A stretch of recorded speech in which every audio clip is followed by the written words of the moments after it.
Hi everyone, good afternoon. I'm Michelle from Design Singapore Council. Welcome to the Design Thinking for Business Transformation webinar. So this webinar is organized by Design Singapore Council in collaboration with SBF. And then just want to run us through again for today's program lineup. We will have Temzin, Director of School of X from Design Singapore Council, to share more about Design Thinking 101. And then next, I'll be doing a short 10-minute sharing on some of the useful schemes businesses can embark on with respect to improving customer experience or driving innovation. And then we'll be followed by the sharing of two companies, PhotoHub and the Plo Group, on their experience from the onboarding of such schemes. And then we'll close it off with Q&A. But before we begin, I'd like to hand the time now over to Karen from SBF, who will share with us some of the new programs and updates that they have. Over to you, Karen. Hi, good afternoon, everyone. To all participants on this call, I can see there are quite a few of you out there. I'm Karen from the Membership and TAC Engagement Division of SBF, and we handle all membership matters, and we work with government agencies and our partners to bring initiatives that would support business growth and capability upgrading. My team also administers a program for SBF members known as the Rising in Support of Enterprises program, or RISE for short, which was launched back in July. So you may be wondering, how is this relevant to what you're going to be listening to today? Well, on the next slide, today you'll be learning actually more about how design thinking can help you to improve your customer experience and identify new areas of growth. Design Singapore Council will share actually two important schemes that you can take advantage of to embark on this journey for your business. And the first is actually user journey mapping, and the second, frame and scope. These programs have subsidies of up to 80%, which you can receive from the government. I'm happy to share that both of these schemes have just been included for additional funding under SBF's RISE program. And because it's a very new development, you will not currently find information on RISE funding in the web pages for these two schemes, but that will soon be updated. And also, likewise, we would be reflecting these two programs in SBF's RISE webpage if you've gone over to our website. Now, both of these schemes are actually considered business growth activities under RISE. If you're an eligible SBF member, you can claim a one-time support of up to $500 on the unsubsidized portion of project costs that are incurred. You would have to complete either of these programs first, of course. On the next page, just wanted to give you some background about the RISE program. Some of you may have already heard the RISE program was set up by SBF to help businesses transform and emerge stronger, arising from a lot of the COVID challenges that we all face today. But by making it more affordable for businesses to participate in capability upgrading or business growth activities. So there's actually a wide range of activities that companies can participate in, and this now includes the two schemes that was mentioned earlier. If you look at the third column, to qualify for RISE support, companies must fulfill 4 criteria, and this is that you have to first be an SBF member with no outstanding membership fees, have a paid up capital not exceeding 5 million. And since the program provides a one-time support, the companies must not have previously already enjoyed RISE support.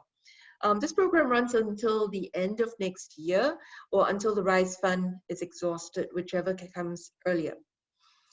On the last slide, I just want to encourage everyone on this call to check out the details of the RISE program after today's session, because in that website, it tells you how you can apply for that support. Also, after the session, a link to our webpage and our contact information that you see here on the page will be shared with you through an EDM. So if you have any questions, please do not hesitate to reach out to us.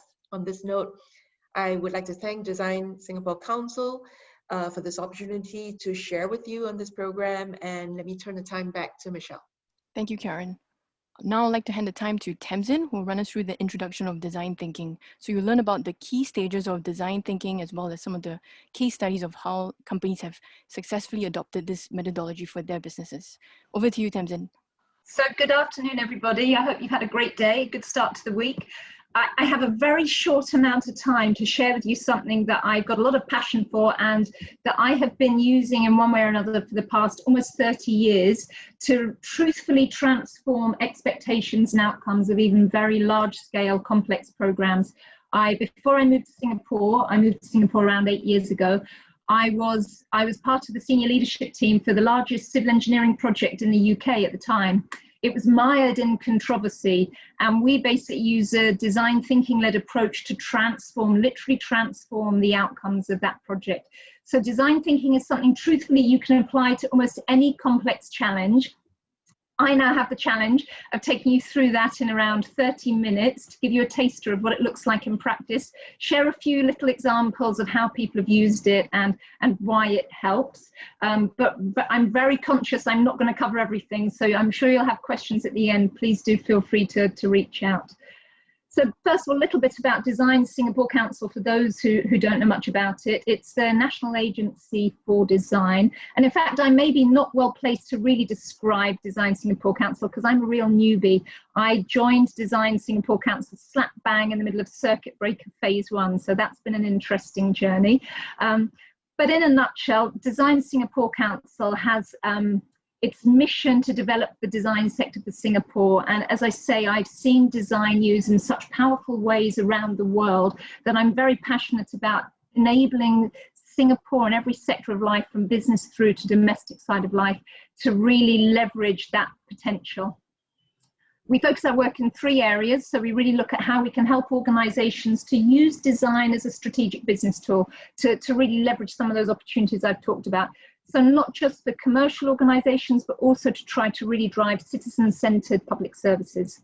And also to build design talent across the workforce and into the community so that we start to have more confidence in creative problem solving and see new opportunities where challenges face us. And then a part of that is really about raising the Singapore brand and projecting the soft power that Singapore has in association with that.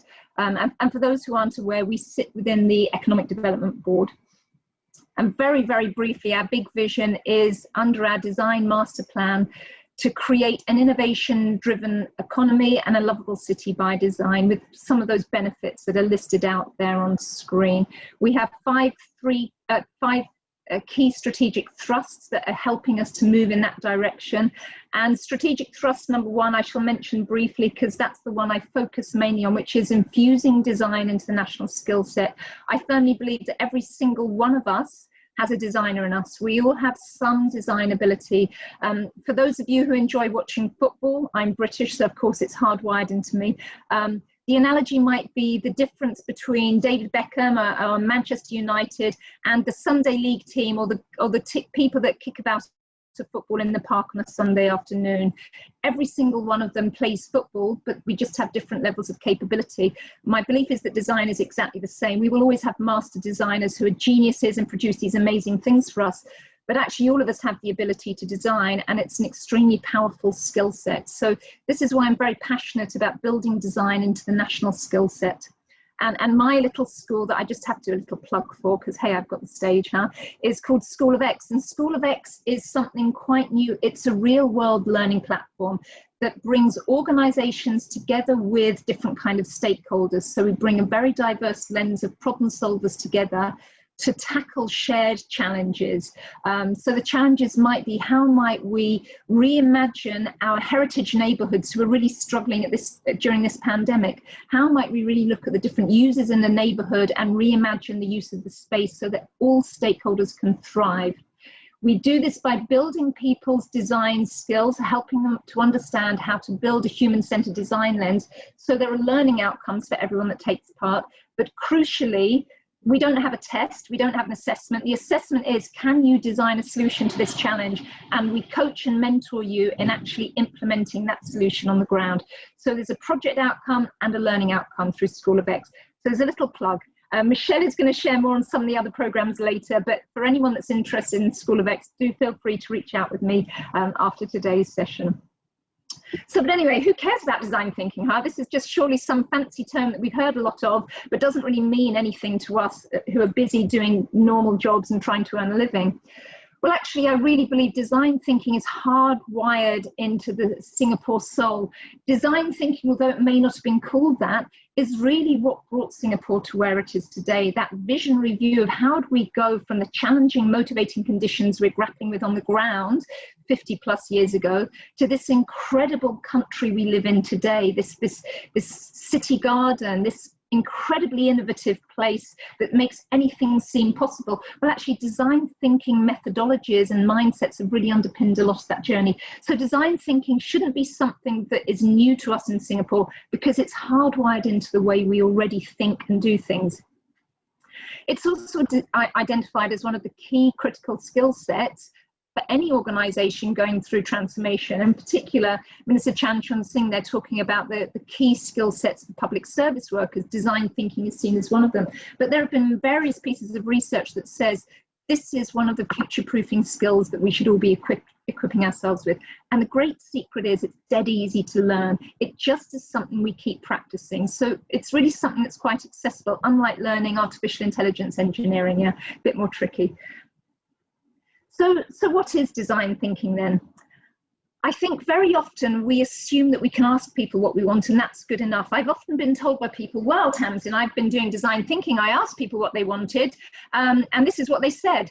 But it's not really design thinking. And part of that is because we don't always consciously realize what it is we want. We don't always know the answer to the problem we're grappling with.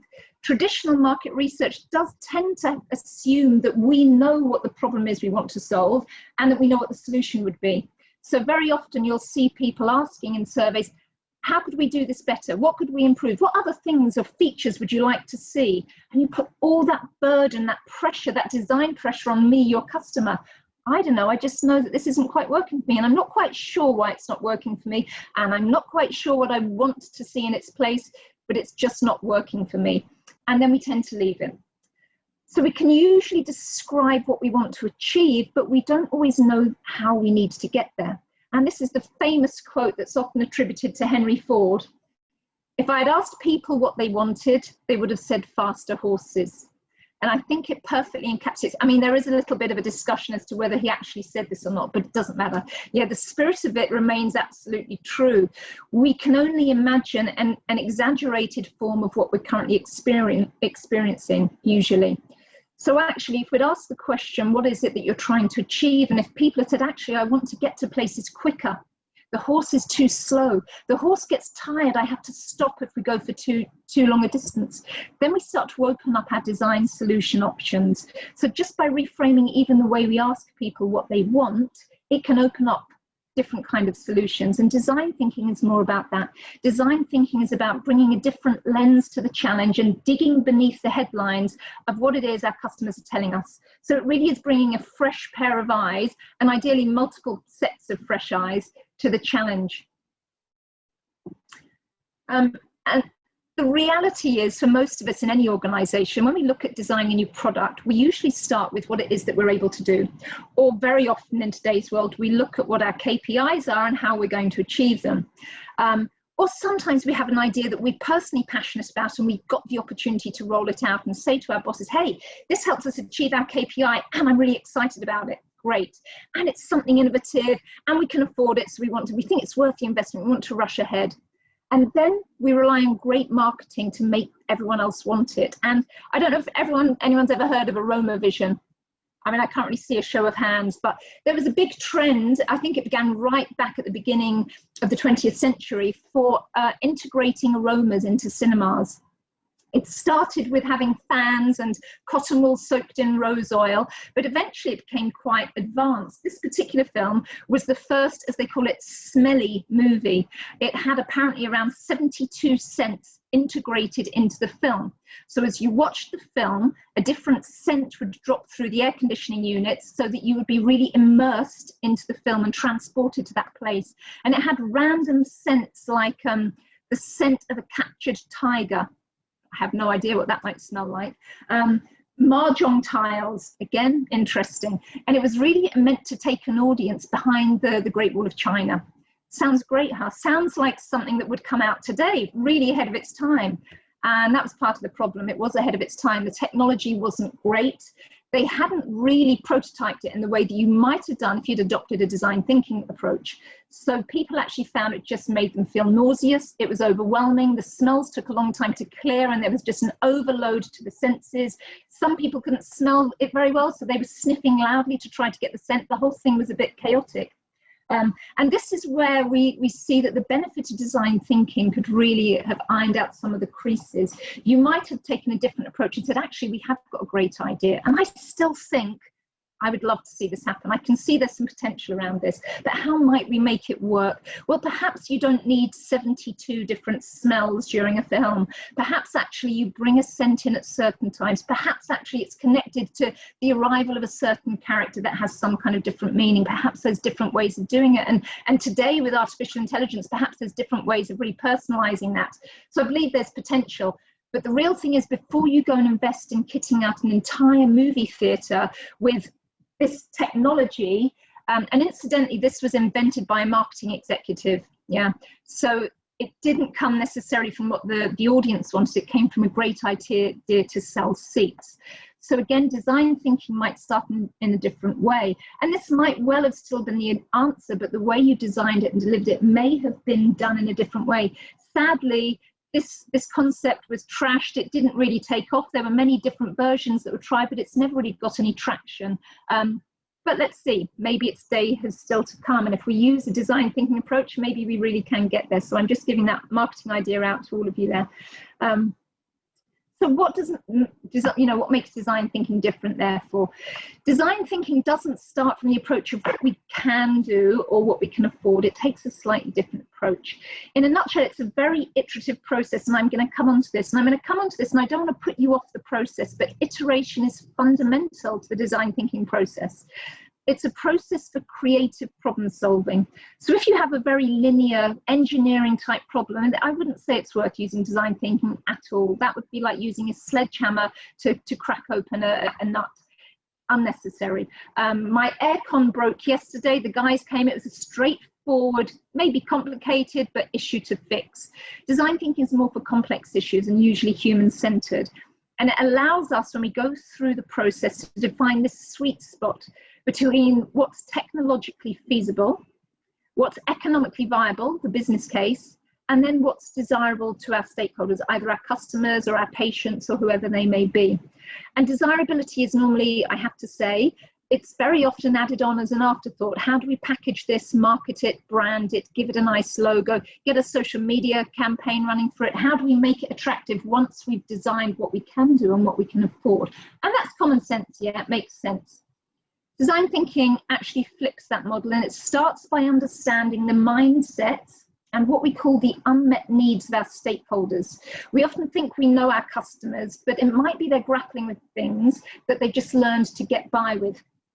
Imagine if we could overcome some of those. Maybe there are things they wish we were offering that they haven't thought of and we haven't thought of, and we can actually start by looking into some of those unmet needs. They might be pain points or frictions that they're grappling with that they've just learned to live with, but that actually we could quite easily design out. So we start by really trying to get beneath the skin of what it is that's motivating our stakeholders.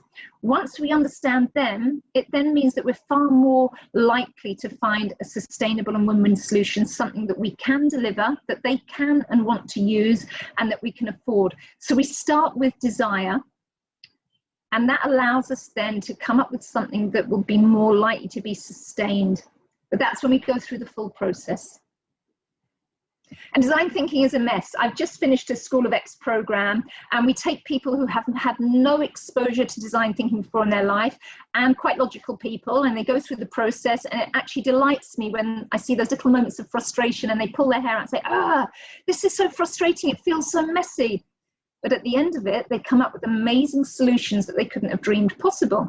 So we have to kind of embrace the mess. So anyone who has OCD issues, yeah, it's something you have to learn to let go of as you go through the design thinking process. However, that doesn't mean it's fluffy. What it means is you're embracing the complexity of the problem you're trying to solve. Design thinking allows us to reframe problems into opportunities, and that's one of the most powerful things it enables us to do.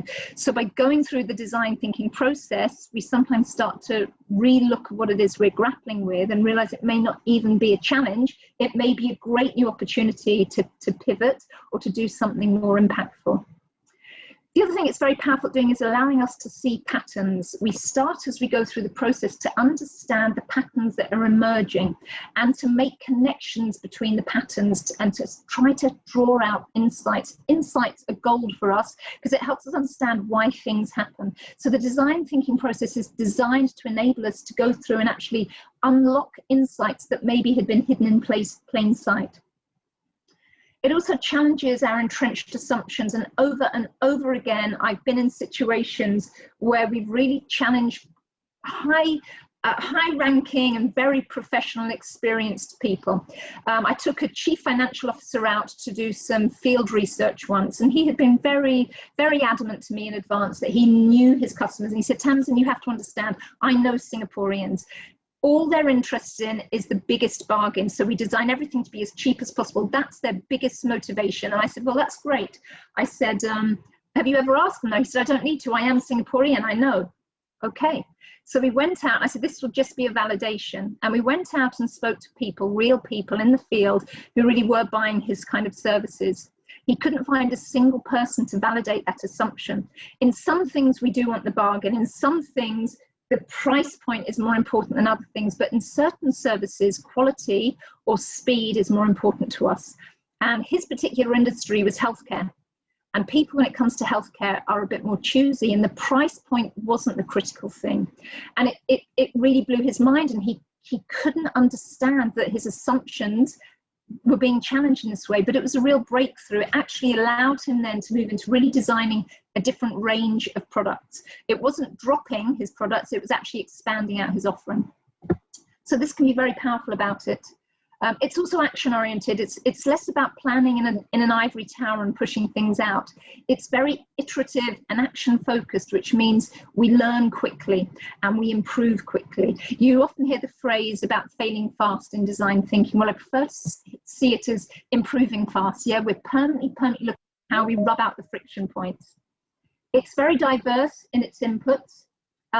So we value those diverse range of perspectives, both in the research phase, understanding our stakeholders, and also in the ideation phase. I'm going to come onto this in a moment, because this is where we again challenge our assumptions, but also open up our opportunities, because we can't possibly know everything there is available to know.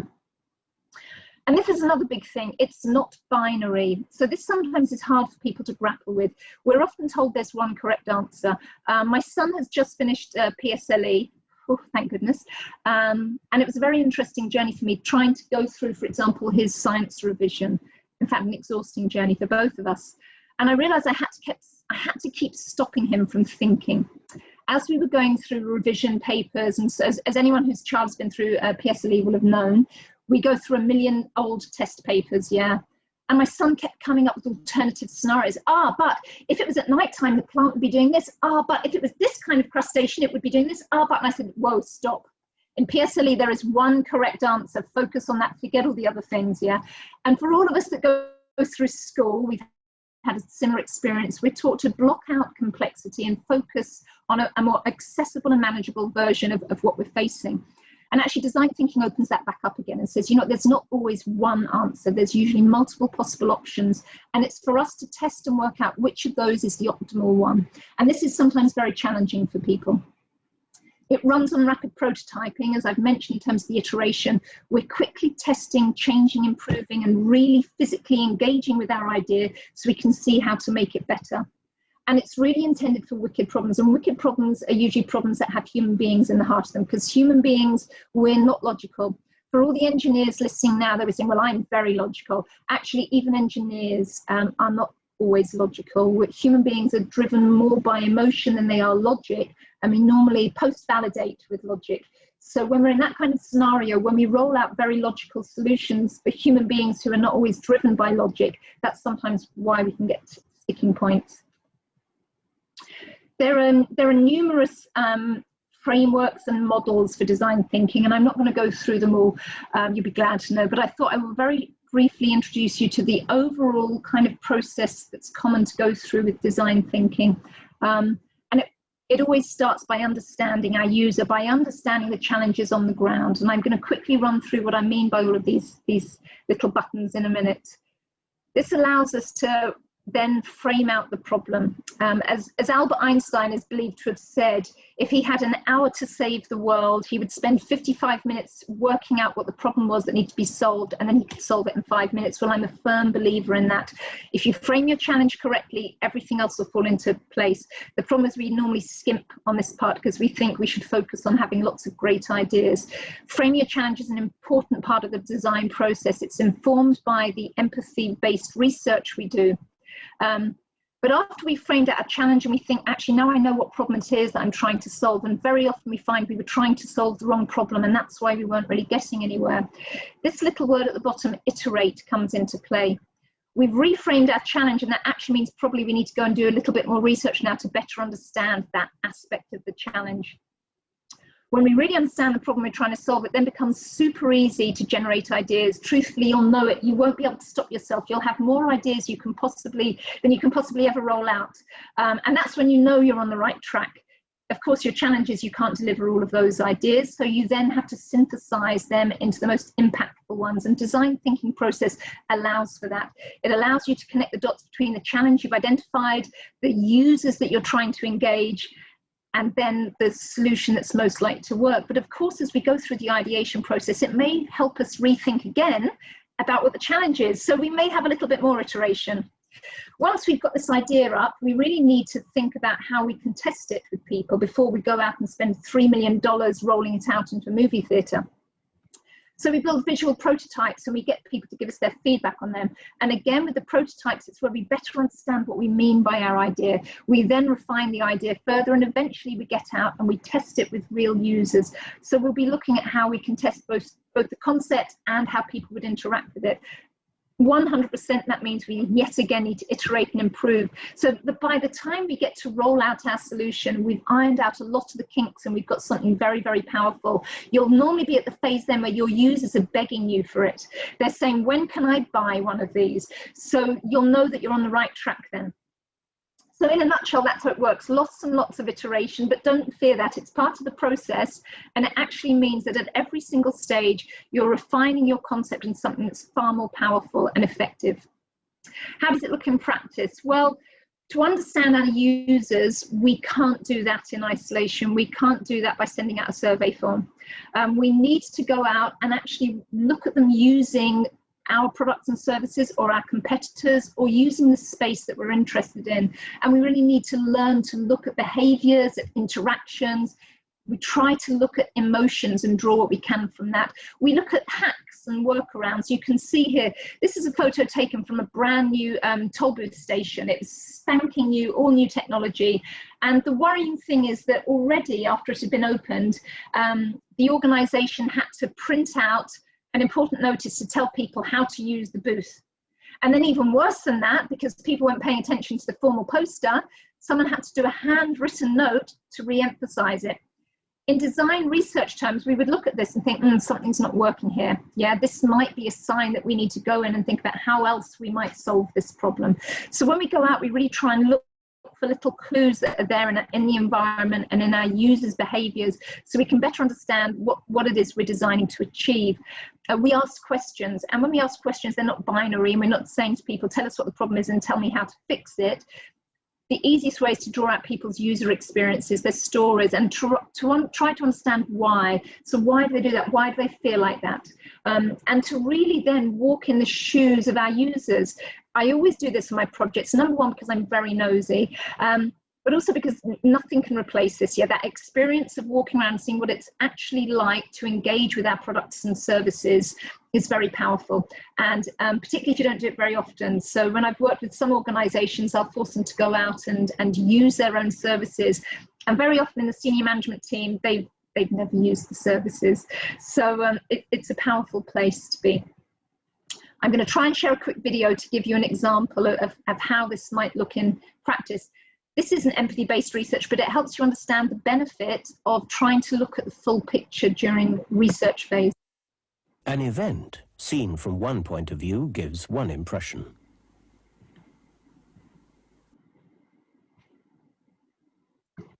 Seen from another point of view, it gives quite a different impression.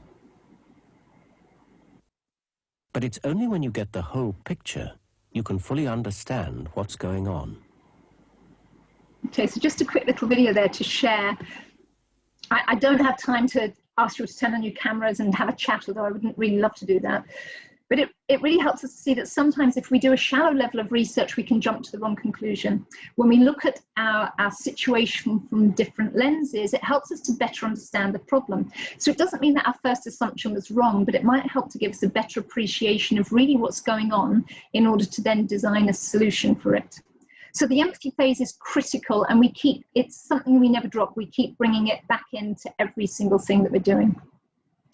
In terms of defining the challenge, I'm just checking the time there, okay. We then go through trying to define the challenge, and we look for patterns. And this, again, takes a bit of practice, but as you go through, you'll start to pull out patterns of feedback, patterns of observations, and start to connect the dots between the observations you've seen and people's behaviors and the problem you're trying to solve.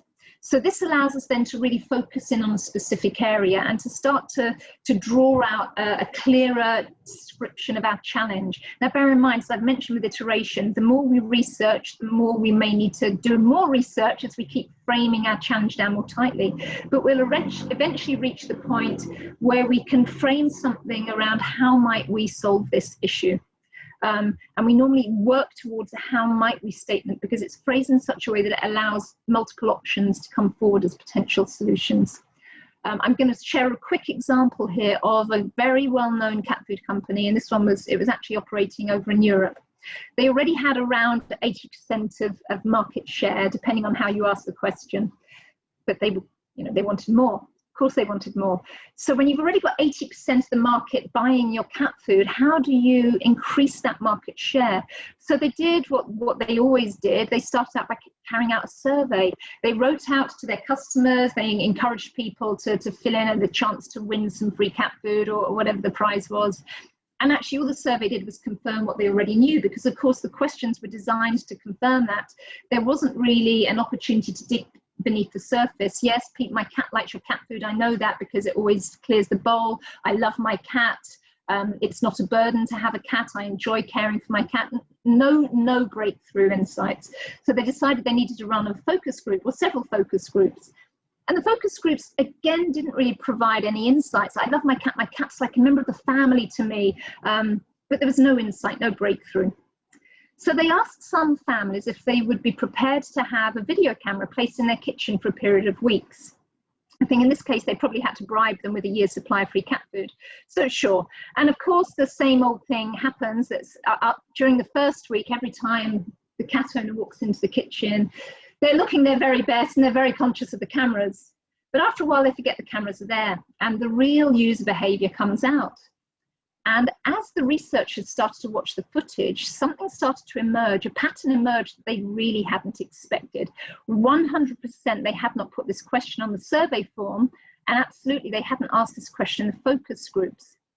They noticed that a large number of the cat owners actually tested the cat food themselves before they fed it to the cat.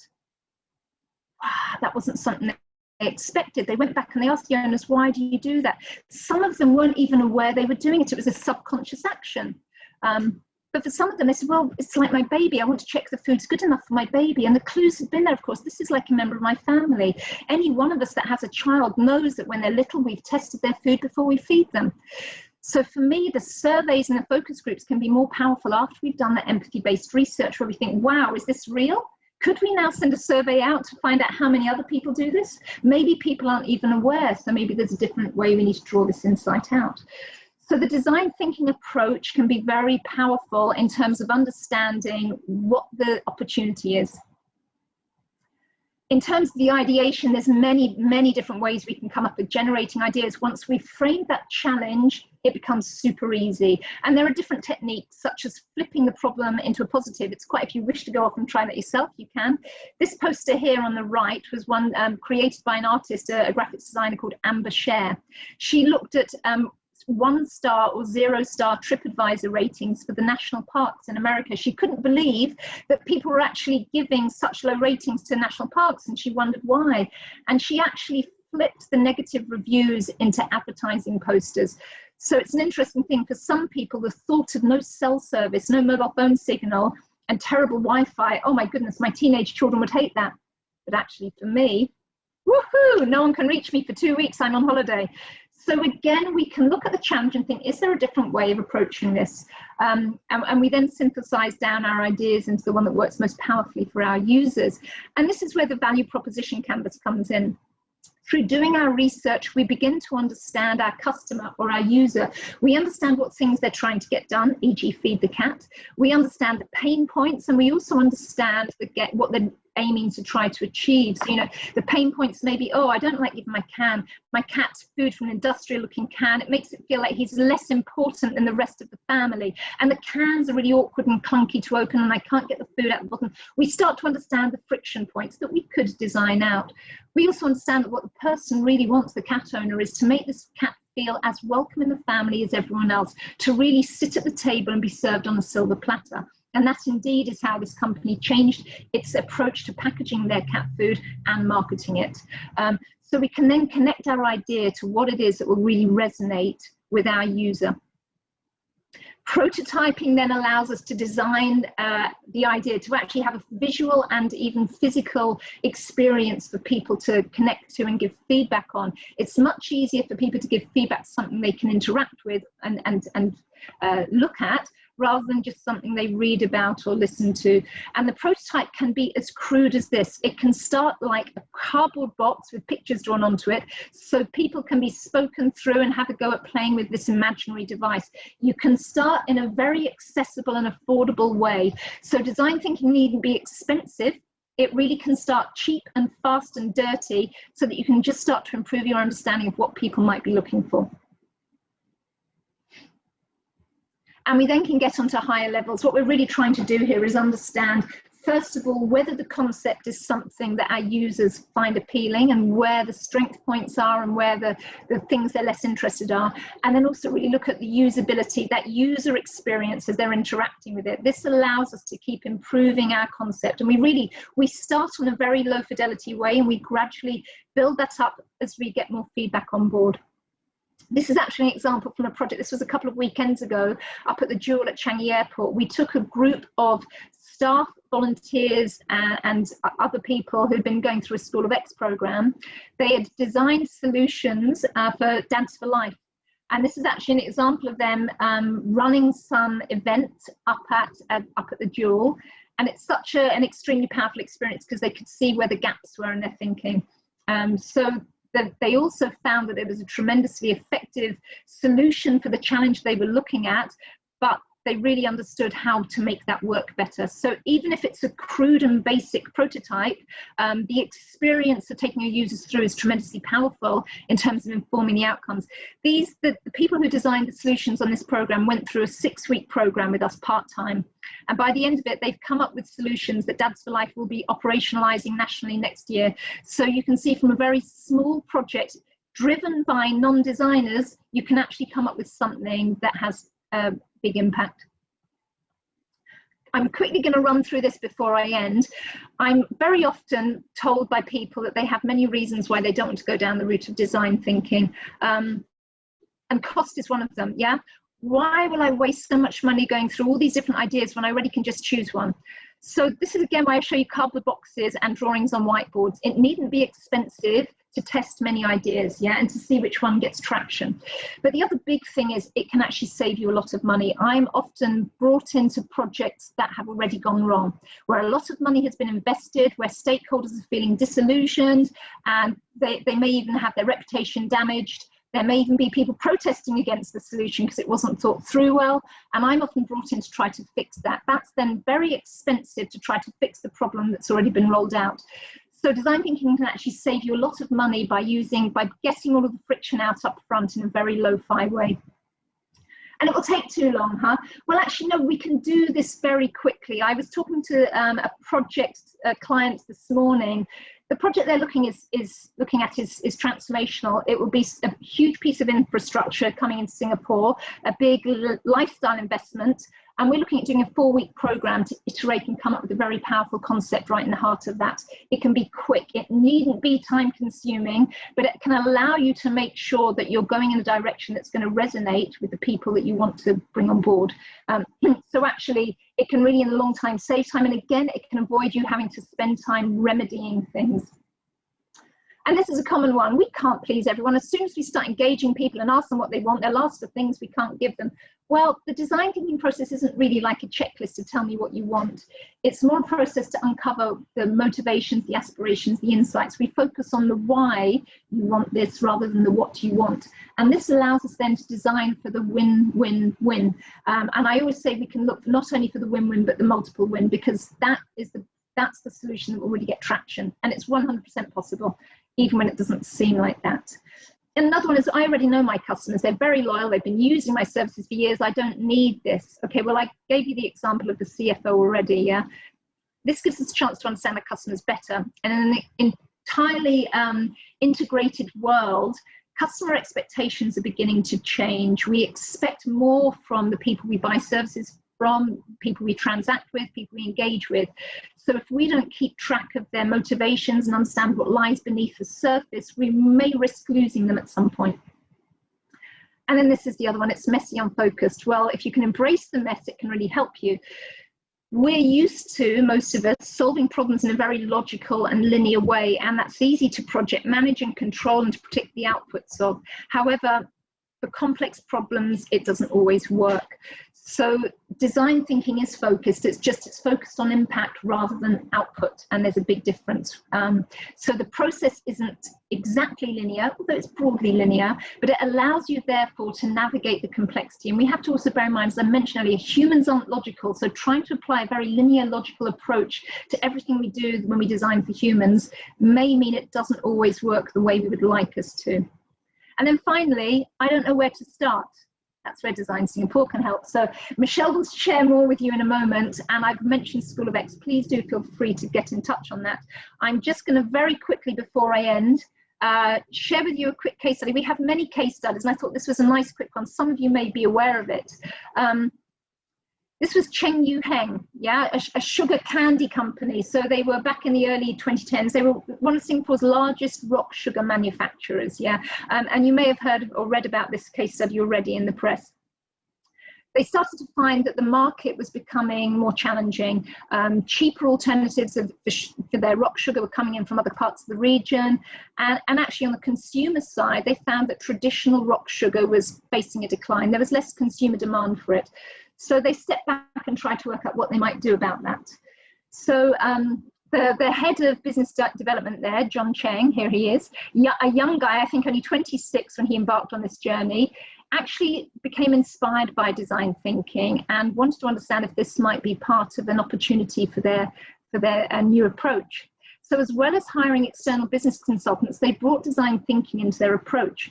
They tried to explore what might be different, and they used design ethnography to better understand what customers were looking for, to better understand pain points and also the opportunity. They identified that the younger audience might be their new target segment. So they worked with different universities and polytechnics in Singapore, and they developed a new methodology for a different way of crystallizing rock sugar on sticks. And you've probably seen these now in the shops, but also to infuse that rock sugar with different colors and flavors. So it became a very different product from what they'd been traditionally selling. They tested the prototypes, get feedback, and found that it had multiple uses. What they observed was the way that people were using the crystal sugar on the sticks was as a candy with flavor and also to stir into their drinks. So it stirred the drink, it added flavor, it added sweetness. And they suddenly started to see that they had a whole new opportunity on their hands. So having run these design focus groups, these sessions, they actually didn't just look at the product, they looked at the entire consumer experience around the rock sugar sticks. So they wanted to package it in such a way that was exciting and engaging to their younger audience. But also to encourage people to really experience, to have a journey with the crystal sugar, yeah? So to taste it, to mix it, to taste it again, to see how that changes. They looked at collaborations, for example, this one with Clipper Tea, whereby you can use different flavored jewel sticks with different flavored teas to have different experiences. So they really created and expanded a brand new product line experience. And I have to tell you, my little boy is a massive fan of theirs. But this wasn't just a nice to have. They actually saw huge business growth as a result of that. So they've seen the revenue has seen 3-digit growth since they launched the jewels back in 2016. There's also the fact that actually there's far more consumer awareness about the product and about this kind of rock sugar market. It allowed them also to enter a different geographical market. They'd always struggled to get into the Chinese supermarkets, but now with this new type of product, they found they had a different breakthrough. So they say apparently today they now have around 60% of market share of rock sugar in Singapore. So despite the fact with all our concerns about health and diabetes, they found that actually as part of a balanced diet, they've seen that their business is still growing. So in difficult environment and difficult conditions, they've been able to buck that trend. So this is just an example of how one local firm has been able to really infuse design thinking into their approach and see very different results from that.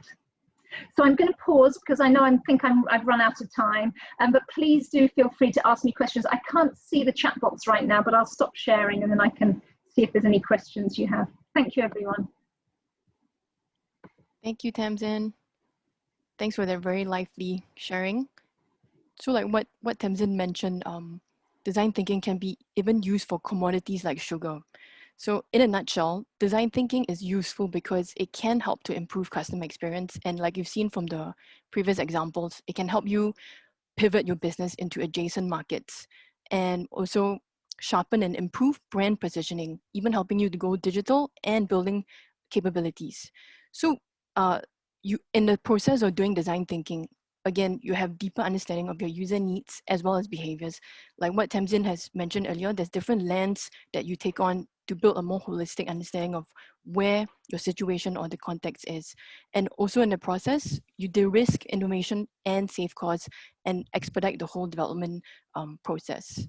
So we have, like Tamsin mentioned, we have 2 schemes developed in collaboration with Enterprise Singapore for companies who wish to start using design to transform their businesses. 2 of them. One is user journey mapping. The other one is frame and scope, where companies can receive up to 80% subsidies. So the first one, as the name suggests, it gives companies an actual customer journey map as a deliverable. I will show you how that looks like in a bit. So this map helps you evaluate the entire process of how users are interacting with your brand, the positive as well as the negative experiences, the good and bad touch points. We have in total 3 different options. I will share with you later. So you'll be thinking, how can your company start to use this, right?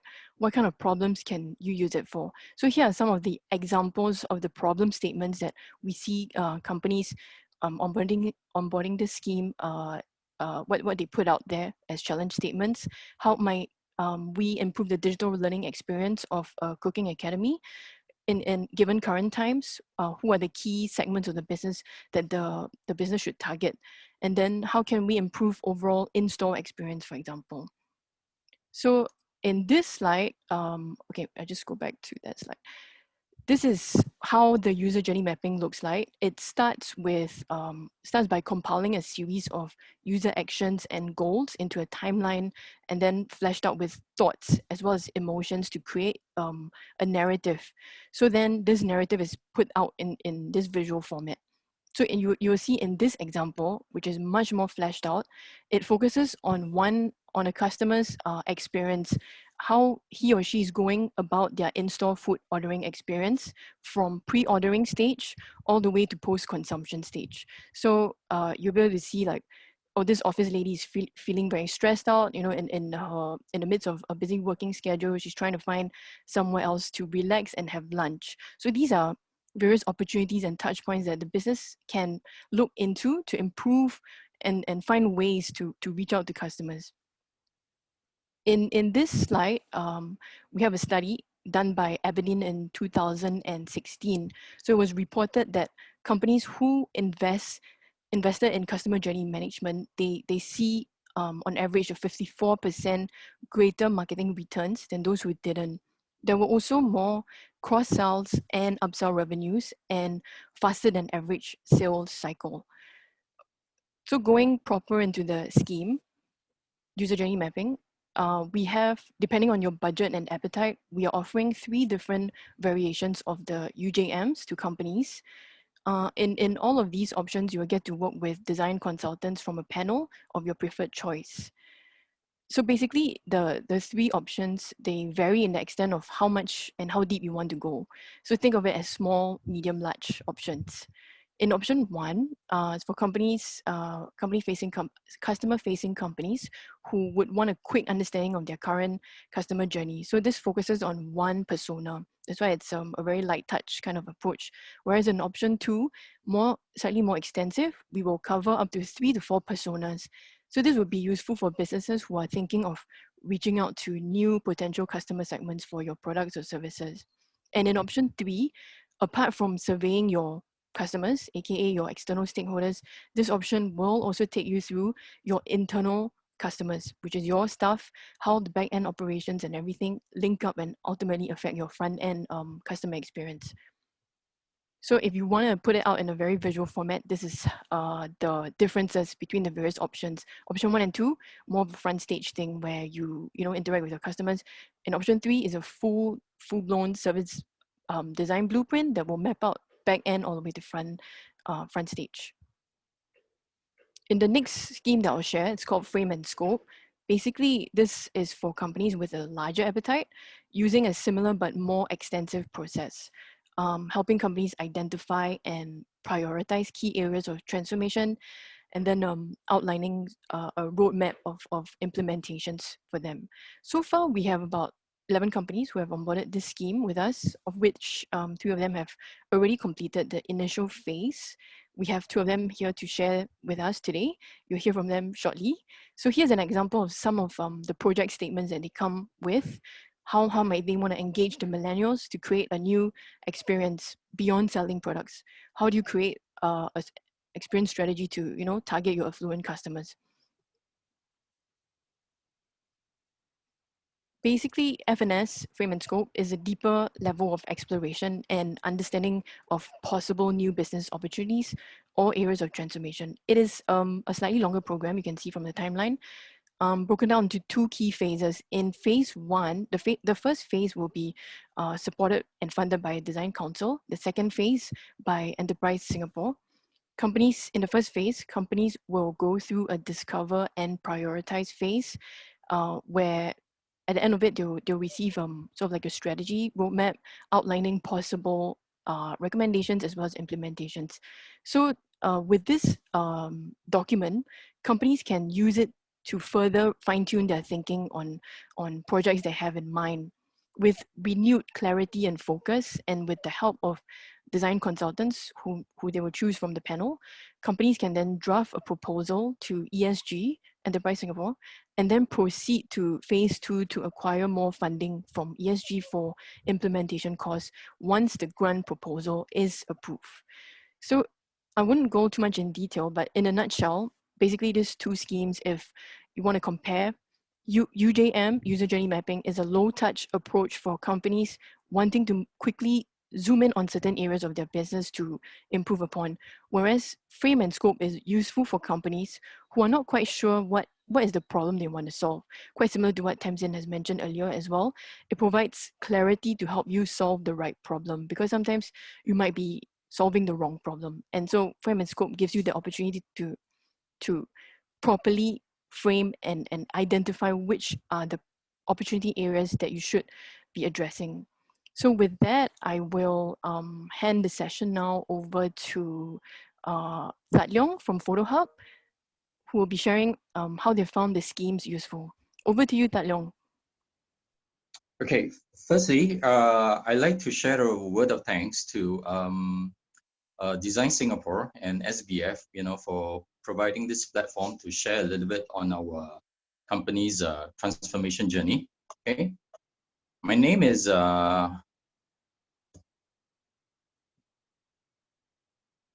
just a minute. The slide is okay. My name is Tak Leong. I take care of the corporate planning and development aspects of my company.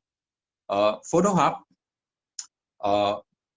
We were established in 1987, about 33 years ago, as a small photo print shop located at the Coronation Plaza that's along Bukit Timah Road.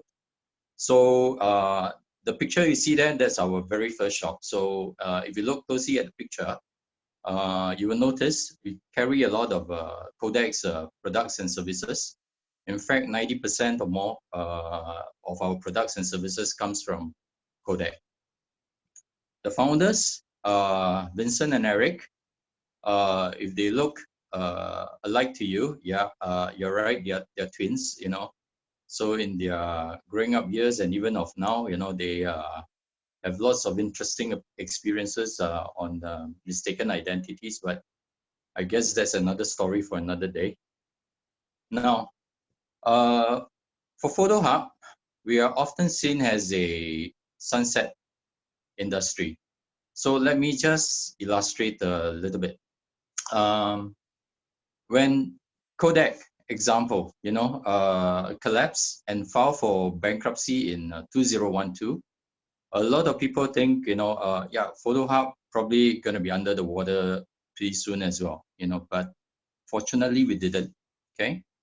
Even as of today, if we look at our business, we go ask around or we ask ourselves, when was the last time we print some photos? Most of us will probably say, oh, I can't remember. That was a long time ago. So we are often seen as a sunset industry. But the strange part is, this sunset, for a great part of the 33 years, we are seen as a sunset industry. But the interesting part is, the sun is still setting and haven't quite set yet. Now, because why? If you look closely at our company, we don't just actually print photos. We also do, we have expanded, innovated, our business to also do very high-end, professional grade scanning, digitization, and archiving of heritage materials, classified confidential documents, So today, some of the clients that we have, that we count, as our clients, include the National Library Board, National Archives of Singapore, Prime Minister's Office, corporate clients we have, like architectural firms, like Ong and Ong, American Club, for clubs. So the list basically goes on. So our business is not just in photo prints. We are actually, today a total imaging solutions provider. And how do we do that?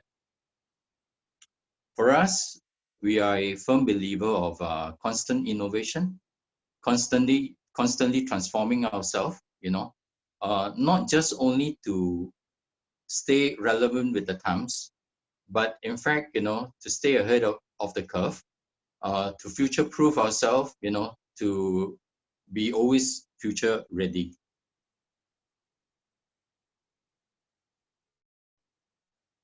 Our challenges. Now, if you look at our industry now, with the advances in mobile digital technology, mobile phone technology, the technologies that goes into the cameras in our phones, the memory size, of our phone, they are, advancing in leaps and bounds. So accordingly, if you look at the images that exist, and circulate around the world today, it has grown exponentially, compared to 33 years ago when we first started Photo Hub. So if you look at it from that perspective, then actually the pie, the market is much bigger than it used to be. But our challenge is this. Our challenge is how to get people to convert these images into prints. So basically, how to, get people to rediscover the joy of prints. We were very fortunate during one of our meetings, sessions with Enterprise Singapore, when we were sharing a bit of our aspirations, dreams, plans, and the challenges, they shared with us, they said, hey, why don't you all look into this design thinking for better business program that is being conducted by Design Singapore? We say, what's that, but we kept an open mind. So Enterprise Singapore did the link up, so the Design Singapore, team came down, spoke to us, and they were very helpful. They listened to us. They basically understand our needs, our challenges, what we are facing. And what they did next was, they, after sharing about their program, helping us to understand what they can do for us, they went to go about, sourcing for consultants, shortlisted them, and let us do our interview to select them. So eventually we found a very good consultant. We started our project in mid-March this year, and eventually it was completed in end September. Took a bit longer than expected, but we all know why. It's because of the COVID-19, the pandemic, and the circuit breaker measures. But with the benefit of hindsight, we are glad it took the time that it did, because why? In the final report that we have, the roadmap that we have, it also take into consideration, some of the things that we need to do in what is the likely, post-pandemic kind of a landscape is going to be like. So yes, it has been a good exercise for us. So we are thankful to Design Singapore. In fact, for Photo Hub, being in touch with them has been one of the key highlights for the Photo Hub calendar this year. Yeah. Now, I'm not privy to share a lot of the details, the more confidential details of the report, but these are some of the things that we are looking forward to excitedly on how our maybe future, outlets that will look and feel like. And of course, there's a lot more details into it. So that's just a bit of the visuals. Yeah.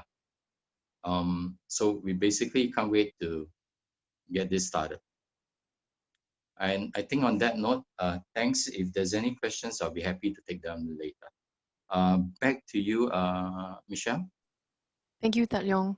Thanks for your sharing. I think now we'll have Richard from the Plo Group to share his experience. Great. Thanks for the introduction, Michelle. Hi, my name is Richard Lowe, the CEO and co-founder of Plo. We're a niche luxury bedding and brand headquartered here in Singapore, and we primarily work with luxury hospitality clients around the world to help them deliver their sleep and bath experiences for their guests.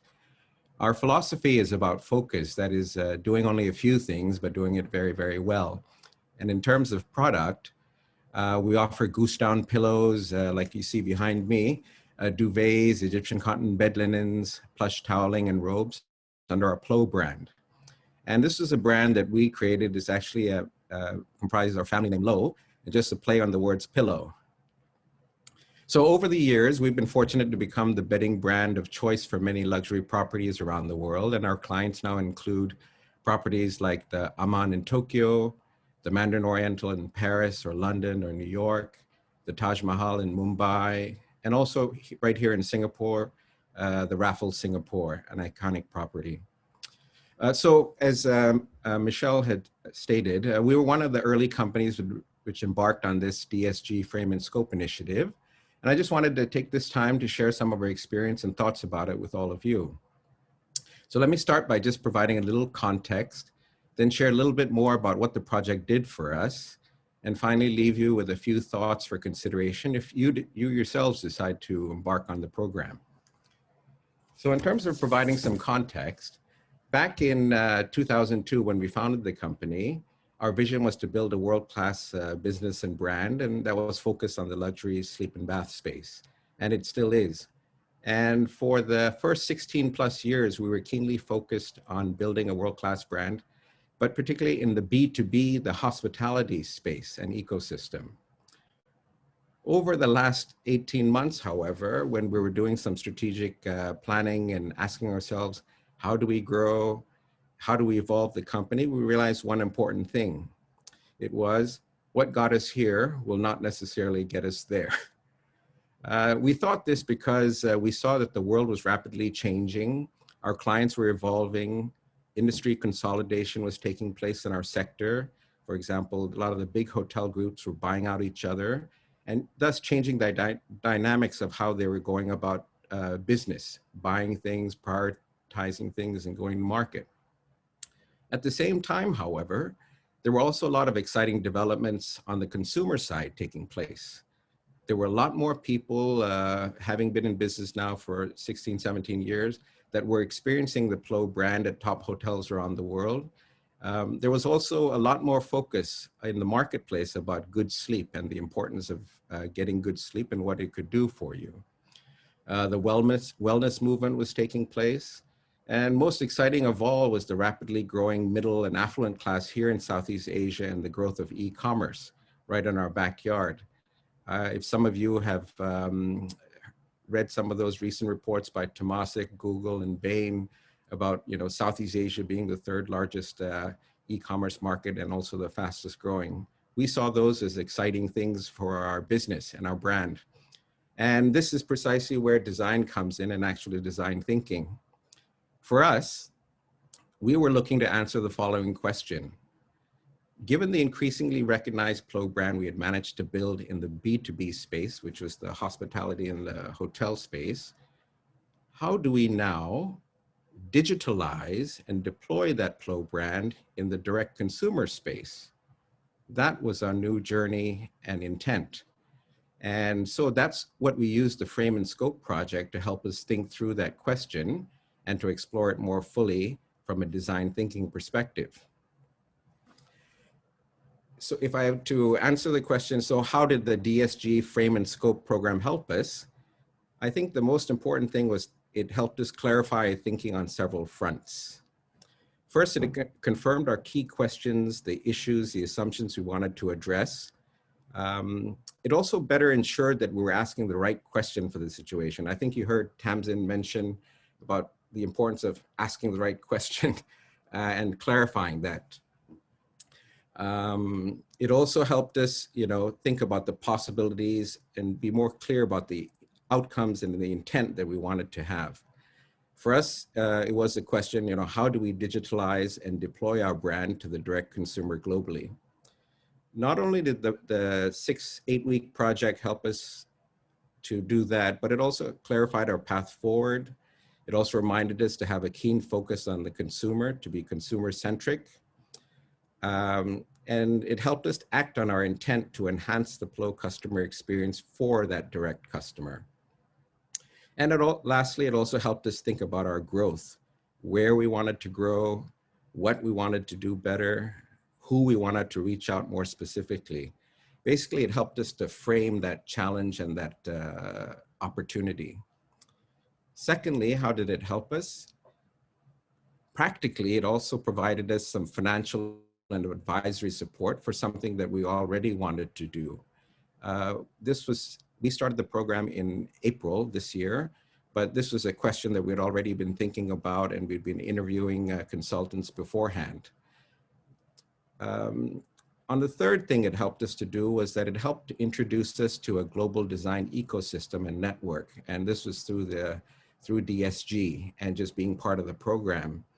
One of the interesting things was that we were asked to participate in the McKinsey Design Index Baseline Survey, where your answers are benchmarked against world-class global companies that are already incorporating design about their strategic plans and initiatives.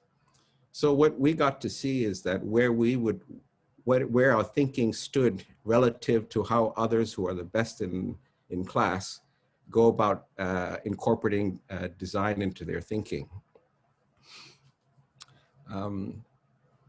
So those were three ways that how the program helped us. First, it clarified our thinking. It provided us the financial actually support, and it also introduced us to a global design ecosystem and network. What I'd like to do now is just to share a few thoughts about our takeaways from the program, and maybe it'll help you as you think through whether it's something appropriate for you. One thing was that focusing on the customer experience journey can bear a lot of fruit. We use customer-oriented surveys, interviews, and questions to elicit a lot of important insights about our brand, and also what it resonated with our customers. We hadn't done that with our global base of customers in a long time. We were also exposed to new frameworks on which to better think through the problem, the situation, the opportunities at hand. We were also introduced to the concept of the job to be done. What is the job that we do for our customers? What do they buy us for to accomplish? It was a good way of just thinking, focusing back on the customer. A second thing that I would like to share is that the importance of continuously evolving. Remember what I mentioned earlier is that what got you here will not necessarily get you there. As a business, as an SME, we're all on a journey. Different journeys, of course, to different destinations in different contexts and for different outcomes. And as we're all experiencing, the world is continuing to change at an ever-increasing speed. The rules are changing, leaders are changing, markets get disrupted, and even pandemics are coming along like COVID, which has upended many plans and continues to do so. That change is affecting our respective journeys. Increasingly so, there are many new normals emerging and to be prepared for. And what we found is that design thinking gives us the mindset and a good set of tools and an approach to help us continuously evolve and innovate as a business and a brand. Another lesson learned was to choose your consultant and advisory team carefully. This needs to be someone or a team who can really understand your business, your context, and your objectives, but also challenge you with new frameworks and perspectives, and yet also do it in a way and communicate with you in a way that you or your senior management team can hear. We had actually spoken with about 4 to 5 different firms before we'd even met up with DSG. And after meeting up with DSG, they recommended 4 or 5 more firms that we could speak to. We went ahead to do that. And actually the process of speaking with the consultants is valuable in itself, as it forces you to clarify and frame the situation you find yourself in and to scope out the coverage that you need. Overall, you know, we're very happy. We had a great consultant team. We kicked off just a few days before phase 1 lockdown. So we actually completed our whole project through Zoom, meetings, workshops, interviews, all through Zoom. The last thing I'd like to share is that if you do plan to go ahead and embark on this program, is to use the opportunity use the project as an opportunity to raise your game as a business. Basically to do better for your customers and raise the game that you play for them, because they will reward you with more business. That said, you know, and this is to all those who are here on this webinar, if you're wondering how you want to reach an evolving customer in the new normal, this could be the right program to help you plan your approach. If you're in the wholesale or services business and wondering how to reposition your company amidst all the changes taking place in the respective industries, this could be an excellent project for you to help you think through what can be done. Or if you're in retail, if you're looking to simply see how you can bring more value to a customer who now has many more options and to deliver something more than what your customer or your competitor offers, this project could be valuable to you. overall for us, the project was very practical and also tangible. We were reimbursed promptly too, once the deliverables were completed. The financial support is significant, but more so the strategic support and internal skill building and exposure to the design ecosystem was invaluable. That basically wraps up my comments about the DSG frame and scope experience, and I hope it'll provide you some good input for thought. Thank you. Yeah, so if you want to scan the QR code to download the slides and also to indicate your interest in the scheme. So having heard from Richard as well as Tat Leong, if you still have any more questions, feel free to ask us now. If not, you can also separately email us. I'd just like to put the session back to the speakers as well as to Tamsin. Anything else that you would like to ask each other about, you know, in terms of design process? Maybe a question from Richard, for example, you're mentioning about the building of the skills transfer within the team. How can you elaborate a little bit about how that process looked like for you between Plo and the design consultant? Oh, I think it was just being exposed to the design thinking framework. As Tamsin had mentioned, there's many different frameworks, but just having that mindset and thinking in that approach, it's coming at it from a human-centered approach. And it's basically problem solving and using the tools that a designer typically brings to a situation. And for us, it was just realizing how important it was to put the customer at the forefront and to think of it from their perspective. And just doing so gave us a lot of discussion and this way of thinking that it was like not giving us a fish, but giving us teaching us how to fish. So I think that was quite powerful and what our team really appreciated. And of course, there's many different frameworks that I think probably Tamsin can share more about. Thank you. Yeah, there are many, and very often, before I joined Design Singapore Council, I was a lecturer at National University of Singapore, and before people came on the programs, they would often say, which framework are you going to teach? And I say, it doesn't matter, I teach whichever framework you want, because actually the process is the same. It's about some fundamental principles, and I always say you don't need to be a slave to the framework. It's designed to help you to get from one place to another quite powerfully.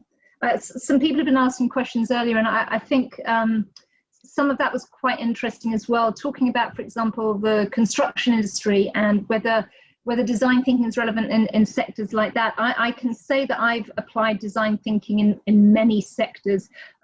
Before I came to Design Singapore Council, I ran something called the Smart Health Leadership Centre at NUS. That looked at how we transform the experience of healthcare and social services in a kind of integrated way. So that's a very complex domain where we can apply it. Prior to moving to Singapore, as I mentioned, I worked on a huge civil engineering project with, I think we had about 5,000 personnel working on that site, many different subcontractors. So design thinking was infused throughout that project, but the big secret is we never called it design thinking, because none of my engineers would have been brought into that, and certainly none of my muddy-booted construction workers would have. But actually what they were interested in was getting rid of hassle and focusing on doing the job, because if a construction project goes behind time, there are big penalties to pay usually. So they were interested in the results, and when they started to get the results, they were interested in doing more of what they called the communication stuff, Call it what you like, and I'm absolutely fine with that. I don't care which framework it is or which tool, it's actually about building those principles into the process. And as the results come along, you find it really grows.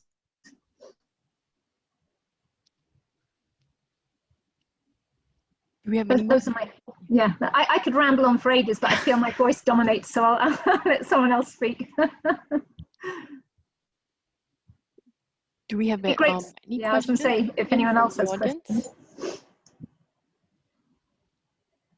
Or does Richard and Tat Leong, do you have any additional word of advice for companies who are contemplating on making a move on these schemes? I mean, the barrier to going on board some of these schemes can be quite real. I think maybe helping to articulate that to some of the businesses here would help. If I may, actually, when we first heard of this scheme, we were honestly not too sure what to expect of it, And But like I shared earlier as well, eventually after going through it, and we are glad we actually kept a very open mind, and we are glad we went through it, because after going through it, we realized that, hey, especially with the roadmap done already, a lot of things that we were thinking on our mind, hey, maybe we should do this, maybe we should do that. It kind of helped us crystallize a lot of things, and not only that, crystallize a lot of things that we thought, yeah, should be done this way or that way, but also help us, discover a lot of new things as well. So like I was sharing, our challenges, one of the biggest challenge we have is how to get people to rediscover the joy of prints, So we have been, that has been on our mind for the longest time. We thought we have some answers, but we couldn't quite get there. But after going through the workshop, I think we feel much more confident now. So we kind of like, sharing, like I was sharing a bit earlier, can't wait to get this thing started. So basically that's how we feel. Yeah. So for companies out there, my thinking is this, no harm keeping an open mind, just listen, and who knows, there'll probably be some things, you got lots more to gain if it works out. And in our case, it works out, and it works out pretty very well, actually. Yeah. And if I could add just briefly, I would definitely encourage companies, all companies, to take advantage of this. This is something that's quite unique, and not many countries or governments or agencies offer this. And if you were already thinking of, your strategy going forward, how do you want to remain resonant or relevant to your customers, sign up for this program, because I think it's subsidized, but it also, as I mentioned, it introduces you to a whole design ecosystem. Design will play a very important role of Singapore's development in the economy. As Tamsin had mentioned, that Design Master Plan 2025. I just think it's a no-brainer to tap into this. Actually, our overall experience had exceeded expectations, and as I mentioned, we did pretty much the whole project except for the kickoff through Zoom. But what really impressed me was that the DSG people we had worked with, Gabriel and his team, actually were there on the calls with us just all the way through, and also asking for feedback. And if some of you thinking, is there a lot of bureaucracy or red tape associated with this? Actually, I would like to say surprisingly not. And I joked with the DSG team is that I think they probably they used the design thinking process to think through how to better serve the customer, which is the SMEs like us, to make it a much more seamless, convenient, but also much more customer-friendly process. So yeah, I would highly recommend it. Actually, I can't agree with you more, Richard. I think as an SME, I think we are quite blessed to be in Singapore. Yes, so yes. Yeah, we truly are. Yeah. I wanted to just follow up sorry, Michelle, very briefly on something you'd mentioned there. We can't wait to get started. And I think for everyone that gives into the process, actually, they all reach that point. And it's that amazing thing, because the process isn't what you're used to yet. It's not normally the way we come up with new products or solutions. And it can feel at times, and maybe in the early stages, a little bit uncertain. But then it's that wonderful moment you get to that point and think, oh, and that excitement actually is palpable. And it's, for me, very rewarding when I see teams I've worked with that have come from diverse backgrounds and also sometimes quite cynical. Is this really going to work? Can it really work when we're building prototypes out of cardboard boxes and Lego pieces? But actually, it's that amazing moment when they get to the point think, wow, it actually is going to work, and we get to roll it out. It's phenomenal. So it's nice to hear that, actually, in what you'd said there. Yeah, actually it is. We truly feel that way. And if I can maybe share a little bit more, than when we were, first of all, I like to say thanks to Gabriel and everybody, so they have been very supportive, and they have been very helpful, so we owe them lots of thanks, you know. And when we eventually found the consultant that we have, pardon the description, you know, we chose the consultancy company. I think that gives us a perfect fit. But when they gave us the lead consultant was the Angmo, a Caucasian. So basically, now our problem is most of our staff in our company, they are Chinese speaking. So my worry is the communication issue, you know. But thanks to the consultant, you know, and his team as well, they have been very patient, you know, and has been very understanding. And at the end of the day, you know, after we've gone through the whole thing, we are quite glad that he stayed with us, you know, and he didn't change, you know. So it was a very fruitful exercise. Yeah. Yeah. Yes, that echoes my guidance or my lesson learned. You know, choose the consultant carefully, someone that not only fits but also pushes you, but communicates it in the right way. On that note, maybe can I ask both of you, what is the difference between working with a design consultant versus a business consultant? I mean, both of you must have worked with business consultants before, right? But this is probably one of the rare or few times that you both embark on working with a design consultant. I'll take a stab at that one. I think that all consultants are there to help to problem solve and to find appropriate solutions. I think just the design consultant comes with maybe one more toolbox, and that is the design toolbox. That's based in innovation, but has some different tools compared to the typical business school approach. I was a former consultant as well, and but the design thinking framework, or just the design thinking approach, human-centered, using different tools and coming at it perhaps from an experience perspective or an emotional perspective, goes a long way. I mean, I'm dying to know from both of you, which part of the process did you find yourself feeling most cynical about?